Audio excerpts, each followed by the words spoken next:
Good morning mga boss. Meron ulit tayo ditong puzzle. Okay? Ang rules dito, unang sulong dito ang puti. Panalo na, may lanse na mga boss. Hanapin nyo na lang nasan ang lanse. Okay? O ano ang sulong o anong tira dito ng puti para manalo siya mga bossing. Ipit na siya no?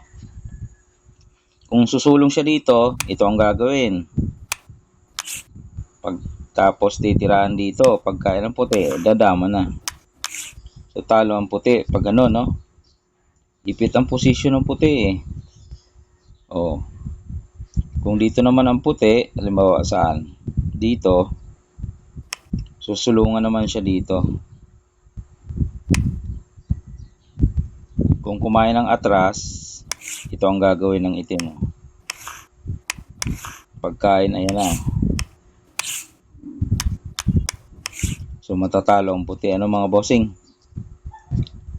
Kasi may pakain dito. Pag dito naman kumain, dito lang. Pagkain ng puti, abante lang yung itim. So wala. So may paraan para manalo ang puti. Okay, yun ang ating ibibigay ngayon. Yan ang posisyon. Sulong ang puti, panalo na ito mga boss. Lanse na eh. Dito lang oh. Yan, obligado ang dos na kain. Hindi pwedeng isa. Dos. Pagkatapos yan, pababalikin mo lang yan. Okay? Pagbalik niya, ito na. Kain siya. Kaigal 5. Tama, 5 ba yan? 1, 2, 3, 4, 5. 5 nga. So, lamang ka na ngayon ng isang pyesa, no? Kung dito siya, diyan ka lang. Dito siya, dito ka lang. Lamang na lamang. Lamang sa pyesa, lamang sa posisyon. Wala na. Mauwi na yan sa talo. Okay? Kahit magpadama ka na dyan, okay na yan. Yan mga boss.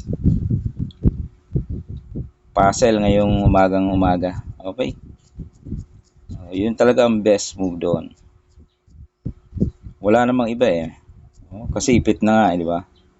Ipit na ang kanyang position. Pag dito ka naman, 3. Kain siya dito. 2, 4, 6. 2, 4, 6. Ay, naka-real pa ito dito. Mas maganda na yung isa, no? Talagang panalo ka doon.